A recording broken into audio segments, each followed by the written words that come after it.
Activities to be treated as supply even without consideration, point के forms में दिया हुआ है परमानेंट ट्रांसफर और disposal of business assets on which ITC is availed, ये हमने पहले पढ़ा।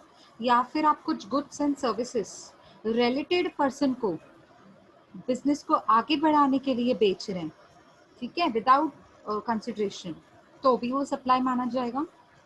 अच्छा, अगर डिस्टिंक्ट पर्सन्स को बेच रहे हैं तो भी वो सप्लाई ट्रीट किया जाएगा। Provided gifts not exceeding ₹50,000 in value of in a financial year by an employer to employ shall not be treated as supply. अब सपोज एम्प्लॉयर ने एम्प्लॉयज को गिफ्ट दिया, लेकिन अगर 50,000 तक दिया है तो ही वो सप्लाई ट्रीट होगा। Sorry, not exceeding 50,000 shall not be treated as supply. मतलब अगर 50,000 से ज्यादा का गिफ्ट होगा ना तो वो सप्लाई ट्रीट होगा, अदरवाइज नहीं होगा। आपको पता होना चाहिए गिफ्ट्स के अगेंस्ट में हम किसी से कुछ भी नहीं लेते हैं ना, वो विदाउट कंसिडरेशन होती हैं गिफ्ट्स। तो अगर एम्प्लॉयर एम्प्लॉयज को गिफ्ट्स दे रहे हैं, ठीक है, जैसे दिवाली पे गिफ्ट्स देते हैं, गिफ्ट हैम्पर्स देते हैं, या फिर आपने कुछ गिफ्ट के फॉर्म सॉरी बोनस के फॉर्म में कोई गिफ्ट दे दिया किसी एम्प्लॉय को, अगर वो गिफ्ट 50,000 के ऊपर है तो ही वो सप्लाई ट्रीट होगा, अदरवाइज नहीं। देखो लिखा हुआ है not exceeding 50,000 shall not be treated as supply. अगर वो 50,000 के नीचे है तो उसे सप्लाई नहीं माना जाएगा, ठीक है। Supply of goods by principal to his agent, या तो प्रिंसिपल एजेंट को सप्लाई कर रहा है या एजेंट प्रिंसिपल को सप्लाई कर रहा है। या फिर आपने कुछ गुड्स सॉरी कुछ सर्विसेज को इंपोर्ट किया, किससे इंपोर्ट किया, रिलेटेड पर्सन से, या तो आपके बिजनेस से डायरेक्टली वो रिलेटेड है लेकिन आउटसाइड कंट्री में रहते हैं, और from any office other establishment outside India, या आपका कोई ब्रांच है बाहर, इंडिया के बाहर आपका कोई ब्रांच है बिजनेस का, उस ब्रांच से आपने कुछ सर्विसेज ली, इंपोर्ट की, किस पर्पस के लिए, इन द कोर्स और फर्दरेंस ऑफ बिजनेस, या तो बिजनेस करने के लिए, आगे बढ़ाने के लिए, या पूरा करने के लिए उसको। हाँ, जैसे एक्सपेंसिव कार गिफ्ट दे दिया ना तो वो सप्लाई ट्रीट होगा। वेरी गुड एग्जाम्पल, बढ़िया एग्जाम्पल है। लेकिन अगर एम्प्लॉयर ने एम्प्लॉय को दिया होगा तो, ये हम बात कर रहे हैं बिजनेस लेवल पे, कुछ भी पर्सनल नहीं, ठीक है। चलो आगे बढ़े। ये एक बार आप पढ़ लेना, जो अभी मैंने पढ़ा ना उसको थोड़ा और स्टेटमेंट वाइज दिया है इन्होंने, जो सेम चीजें अभी हमने पढ़ी, ठीक है, सेम है। अभी हम मेन यहाँ से कर रहे हैं, जो 7 स्लाइड्स मुझे करवाने ना शेड्यूल 1 के एग्जाम्पल्स के साथ, वो मुझे पूरा करना है। देखो शेड्यूल नंबर 1, इनमें वो एक्टिविटीज हैं जिन्हें सप्लाई ट्रीट किया जाएगा इवन विदाउट कंसिडरेशन। जब आप उनको सप्लाई तो कर रहे हैं लेकिन उनके अगेंस्ट में उनसे कुछ ले नहीं रहे हैं, विदाउट कंसिडरेशन का मतलब ये होता है। In every tax statute the consideration plays paramount role for levy of taxes, right. Consideration तो बहुत इंपॉर्टेंट होता है, क्यों, क्योंकि उसी कंसिडरेशन की वैल्यू के ऊपर तो टैक्स चार्ज की जाती है। कंसिडरेशन वर्ड जो है उसका अमाउंट जो है वो बहुत इंपॉर्टेंट होता है टैक्स के स्टैच्यू में, ठीक है। इन द फॉलोइंग 4 केसेस, ये 4 केसेस ऐसे हैं, 4 डिफरेंट सर्कमस्टेंसेस ऐसे हैं जहां पे अगर आपने कुछ सप्लाई किया और कुछ कंसिडरेशन नहीं लिया, supply made without consideration will also be treated as supply. कौन से ऐसे 4 चीजें हैं, परमानेंट ट्रांसफर या डिस्पोजल ऑफ बिजनेस एसेट पहला, दूसरा आपने सप्लाई किया किसी रिलेटेड और डिस्टिंक्ट पर्सन को, तीसरा supply of goods by principal to his agent या फिर एजेंट टू हिज प्रिंसिपल, और फोर्थ इंपोर्ट ऑफ सर्विसेज। इन 4 क्राइटेरियाज में उसको डिवाइड कर दिया है, किसको, विदाउट कंसिडरेशन वाले सप्लाई को, जो कि सप्लाई ट्रीट होगा, ठीक है। आगे देखो, फर्स्ट परमानेंट ट्रांसफर और डिस्पोजल ऑफ एसेट्स। अब देखो एनी काइंड ऑफ डिस्पोजल, अगर कोई भी एसेट आप डिस्पोज कर रहे हो या ट्रांसफर कर रहे हो, कौन सी एसेट, बिजनेस की asset, made by an entity on permanent basis, हमेशा के लिए आपने ट्रांसफर कर दिया, क्वालिफाइज एज सप्लाई, उससे भी क्या माना जाएगा, supply, even though it is without consideration. अगर आपने उसको फ्री में सप्लाई कर दिया तो भी उसको सप्लाई माना जाएगा. However, it is important to note that this provision would apply only if ITC has been availed on such assets. जैसे मैंने कंप्यूटर्स का एग्जांपल दिया, मेरे ख्याल से ना यहाँ पे भी एग्जांपल दिया हुआ है. देखो देखो बहुत बढ़िया एग्जांपल है, मतलब कोई डाउट आना ही नहीं चाहिए एग्जांपल पढ़ने के बाद. देखो XYZ लिमिटेड, अब ये कंपनी है तो इसके पास कुछ तो बिजनेस की एसेट्स होंगी. हाँ है. Purchased computers. अब कंप्यूटर्स क्या है इसके लिए? Business asset for the business purpose. इन्होंने ये कंप्यूटर्स क्यों खरीदे थे? ऑफ कोर्स बिजनेस पर्पस के लिए खरीदे थे. आईटीसी भी इनके ऊपर इन्होंने अवेल किया था, मतलब जब खरीदा था तब इन्होंने इनपुट टैक्स भरी थी. जब देखो कंप्यूटर्स बेचे नहीं है इन्होंने, जब कंप्यूटर्स खरीदे उसके बाद कंप्यूटर्स को नहीं बेचा. इनका बिजनेस कुछ और था, कंप्यूटर्स खरीदने पड़े किसी और पर्पस के लिए, अकाउंटिंग पर्पस के लिए. लेकिन जब मैंने गुड्स बनाकर बेचे होंगे तो गुड्स में से जो मैंने आउटपुट टैक्स भरी होगी उसमें से इनपुट टैक्स क्लेम की होगी ना. कंप्यूटर्स की भी, गुड्स की तो इनपुट टैक्स क्लेम कर ही सकते हैं आउटपुट टैक्स में से, लेकिन आउटपुट टैक्स में से हम कैपिटल एसेट्स के आईटीसी को भी क्लेम कर सकते हैं. जैसे मैंने एग्जांपल दिया था मशीनरीज का. ठीक है, चलो ये बात तो समझ में आ गई कि ये मैंने परचेज किए हैं कंप्यूटर्स, बिजनेस के पर्पस के लिए परचेज किए, मतलब ये बिजनेस एसेट्स हो गई और इनके ऊपर आईटीसी भी क्लेम हो चुका है. ठीक है. आफ्टर 1 ईयर, 1 साल के बाद, these computers are permanently transferred to a charitable school without consideration. अब मैंने ना फ्री में मतलब विदाउट कंसिडरेशन. अगर मैंने फ्री में चैरिटेबल स्कूल को ये सारे कंप्यूटर्स ट्रांसफर कर दिए परमानेंटली, हमेशा के लिए आप ले लो, मैं कभी आपसे वापस नहीं लेने वाली हूँ, ऐसा बोल के मेरी कंपनी ने चैरिटेबल स्कूल को ये सारे के सारे कंप्यूटर्स बेच दिए फ्री में without consideration. This permanent transfer is subject to GST, although अभी जीएसटी तो एप्लीकेबल है, although it is made without consideration. आपने प्राइस नहीं चार्ज किया लेकिन जीएसटी तो भरना पड़ेगा. ये सप्लाई में आता है. This is known as supply. ठीक है, ये परव्यू में आ गया जीएसटी के. क्यों? क्योंकि ये डेफिनेशंस में आ गया. किसके? सप्लाई के. वही तो हम पढ़ रहे हैं शेड्यूल नंबर 1 में. आपने सप्लाई किया है, गुड्स को बेचा, ट्रांसफर किया. ट्रांसफर तो हो रहा है ना. ट्रांसफर वर्ड कहाँ का है? सेल के डेफिनेशन में इंक्लूड होता है ट्रांसफर वर्ड. अभी ट्रांसफर किया लेकिन कंसिडरेशन के बिना किया तो भी वो गुड्स सप्लाई में ट्रीट होंगे, और सप्लाई में ट्रीट हुआ मतलब जीएसटी तो लगेगा, सब्जेक्ट टू जीएसटी. ठीक है, चलो आगे देखो. सप्लाई बिटवीन रिलेटेड पर्सन और डिस्टिंक्ट पर्सन. तो पहले समझ लेते हैं कि रिलेटेड पर्सन और डिस्टिंक्ट पर्सन कौन होते हैं. आपको पता है रिलेटेड पर्सन कौन होते हैं? देखो ये डेफिनेशन दिया हुआ है रिलेटेड पर्सन का. पहले तो ये समझना पड़ेगा ना रिलेटेड और डिस्टिंक्ट पर्सन होते कौन है, तब तो समझ में आएगा. अच्छा, अगर मैंने इन लोगों को सप्लाई किया, अगर इन लोगों के बीच में सप्लाई हुआ, या तो मैंने रिलेटेड पर्सन को सप्लाई किया या तो डिस्टिंक्ट पर्सन को, फ्री में विदाउट कंसिडरेशन. हमारी पॉइंट ही वो है, बार बार मैं बता रही हूँ आपको, हमारा पॉइंट ही वो है विदाउट कंसिडरेशन. तो ये समझने के लिए तो पहले ये समझना पड़ेगा कि रिलेटेड पर्सन कौन है और डिस्टिंक्ट पर्सन कौन है. Let us see who are related persons to me, to my company. ये मेरी कंपनी की बात चल रही है. ठीक है. The person shall be deemed to be related parties if, ये सेक्शन 15 का डेफिनेशन है रिलेटेड पार्टीज का.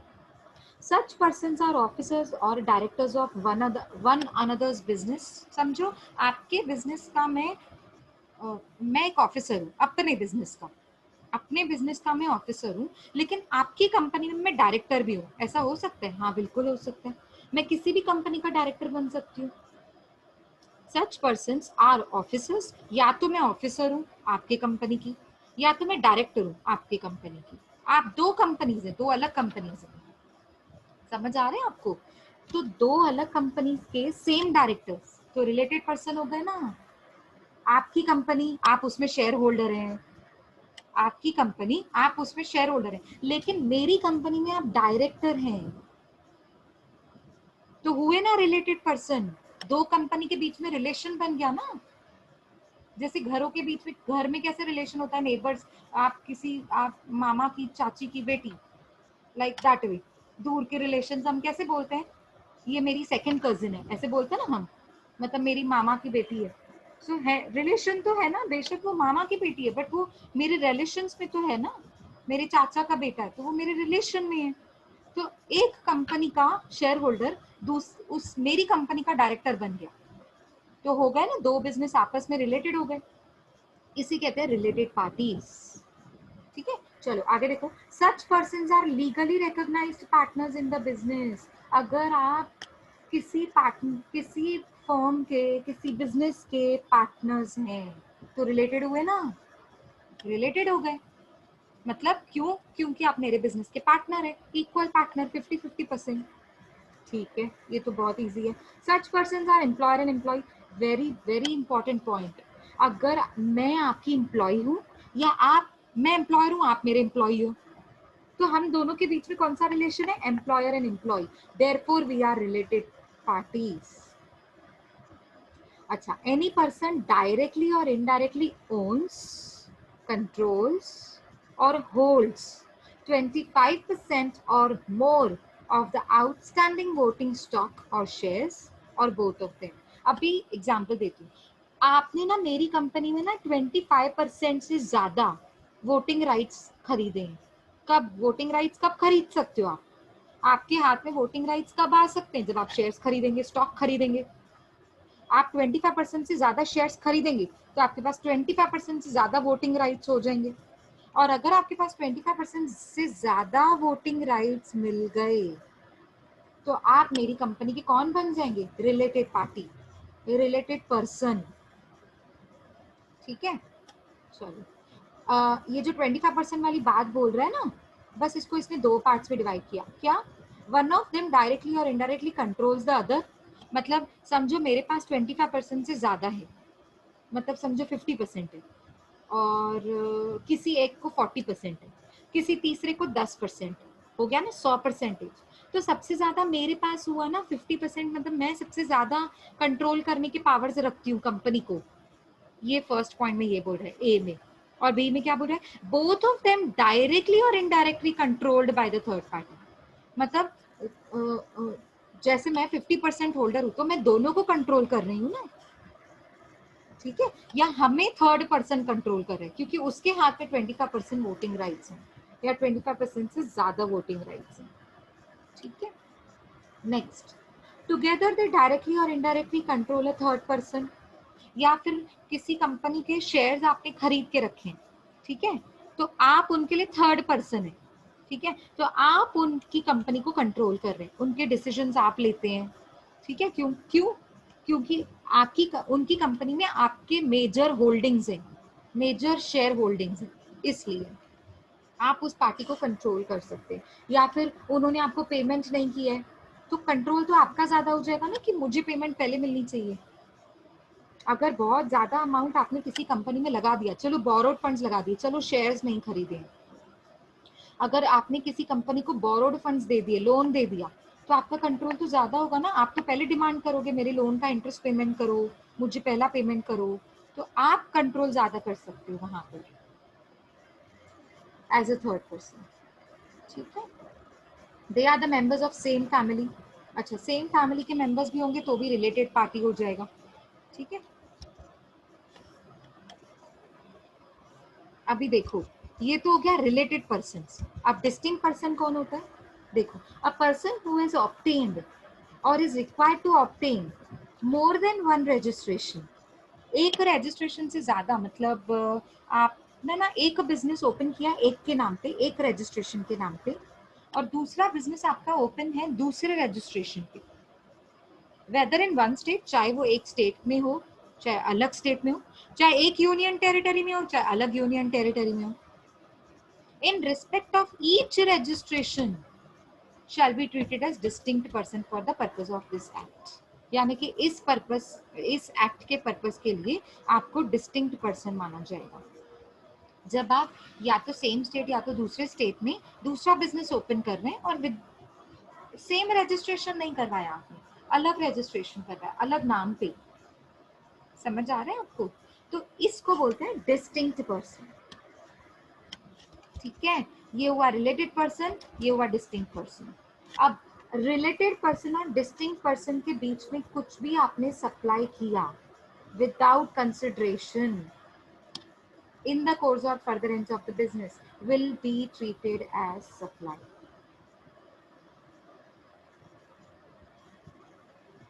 सेजल बेटा क्या नहीं समझ में आया? ये पूरा डेफिनेशन है ना रिलेटेड पर्सन्स का था, मतलब कौन से पर्सन्स को आप रिलेटेड बोल सकते हैं?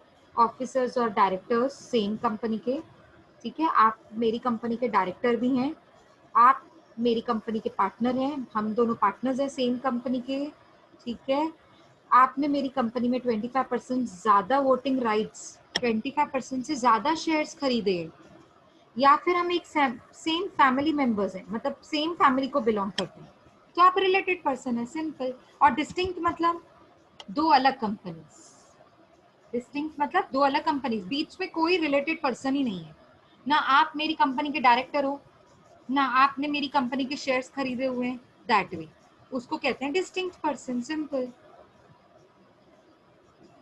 इतना ही मुझे बताना था कि डिस्टिंक्ट और रिलेटेड पर्सन के बीच में अगर कुछ सप्लाई हुआ तो उसे हम सप्लाई मानते हैं, इवन विदाउट कंसिडरेशन। अभी देखो एग्जाम्पल भी दिया हुआ है, ये लास्ट हम लोग डिस्कस करते हैं, फिर हम लोग वाइंड अप कर देंगे, ठीक है, ये लास्ट डिस्कस कर लेते हैं। देखो, supply between employer and employee, अगर आप एम्प्लॉय हो, मैं एम्प्लॉयर हूं, हम दोनों ने एग्रीमेंट किया, देखो कॉन्ट्रैक्चुअल एग्रीमेंट में एंटर किया कि ड्यूरिंग द सर्विस, अगर मैंने आपको कोई भी सर्विसेज सप्लाई की हैं, it will not be subject to GST during the course of business. हाँ, हमारी सर्विसेज, ये देखो, in terms of contractual agreement, entered into the course or in the relation to the employment and not treated as supply of services and hence will not be subject to GST। यानी कि during the service हम लोगों ने अगर मैंने आपको कोई service दी या एम्प्लॉय ने आपको कोई एम्प्लॉयर को सर्विस दी, तब उसे हम सप्लाई नहीं मानेंगे। क्यों? क्योंकि वो तो सर्विस दे ही रहा है ना, और उसका काम है सर्विस देना, एम्प्लॉय का काम है सर्विस देना। During the service time period, जो आपका समझो एग्जाम्पल 11 to 8 की ड्यूटी है, तो 11 to 8 के टाइम पे आप थोड़ी उसको अलग से ट्रीट करेंगे, उसकी तो आपको कंसिडरेशन मिल ही रही है ना, उसको तो आपको सैलरी दे ही रहे हो ना वो सर्विसेज के लिए, तो अलग से आपको उसको सप्लाई ट्रीट करने की जरूरत नहीं है, therefore GST will not be applicable. अच्छा, दूसरा, अगर एम्प्लॉयर ने एम्प्लॉय को 50,000 रुपए से ज्यादा की गिफ्ट दी तो उसे सप्लाई ट्रीट करना है, नहीं तो नहीं, जैसे निधि ने पहले लिखा था, एक्सपेंसिव कार गिफ्ट दे दी तो वो तो 50,000 के ऊपर ही होगी ना, अगर वो 50,000 के ऊपर है तो सप्लाई ट्रीट होगा, नहीं तो नहीं होगा। ओके, और लास्ट, अगर आपने किसी स्टॉक को ट्रांसफर किया, ब्रांच को ट्रांसफर किया between distinct person, shall be treated as supply. ठीक है, मतलब अभी समझो मेरी कंपनी का ब्रांच है, कहाँ पर? मुंबई में, ठीक है, मुंबई का मुंबई में। अगर मैंने ब्रांच में कुछ अपने स्टॉक को सप्लाई किया, मेरे पास एक्स्ट्रा स्टॉक पड़ा था, ब्रांच में सप्लाई किया, तो क्या वो सप्लाई ट्रीट होगा? यस, वो सप्लाई ट्रीट होगा। क्यों? क्योंकि वो तो आगे बेचेंगे ना इसीलिए वो सप्लाई ट्रीट होगा। ठीक है, दैट्स इट, आज के लिए हम वाइंड अप करते हैं, डोंट वरी। आप अगर कुछ भी डाउट है ना तो पहले रिकॉर्डिंग सुनिए, फिर अगर कुछ डाउट आते तो मुझे बताइएगा। मतलब अभी ना हमने क्या किया, एक ये फर्स्ट पॉइंट कवर किया, परमानेंट ट्रांसफर और डिस्पोजल ऑफ बिजनेस एसेट्स, इसमें मैंने एग्जांपल दिया कंप्यूटर्स का जो चैरिटेबल ट्रस्ट को बेच रहे हैं, और दूसरा हमने किया, अगर हमने सप्लाई रिलेटेड और डिस्टिंक्ट पर्सन के बीच में करना है तो वो सप्लाई माना जाएगा। रिलेटेड और डिस्टिंक्ट पर्सन कौन होते हैं वो मैंने आपको एक्सप्लेन किया। ठीक है, इनके बीच में कुछ भी सप्लाई हो रहा है ना तो वो सप्लाई ट्रीट होगा, विदाउट कंसिडरेशन भी हो रहा है तो भी। ठीक है, अभी जैसे गिफ्ट होता है तो गिफ्ट तो विदाउट कंसिडरेशन ही होता है ना, आपने ब्रांच में ट्रांसफर किया तो अपनी ब्रांच से थोड़ी अमाउंट लेंगे आप, वो विदाउट कंसिडरेशन होता है तो भी वो सप्लाई ट्रीट होता है। अभी आपका थर्ड पॉइंट है ये, अभी हम नहीं कर रहे, डोंट वरी, हम लोग नेक्स्ट लेक्चर में कंटिन्यू करेंगे, ठीक है।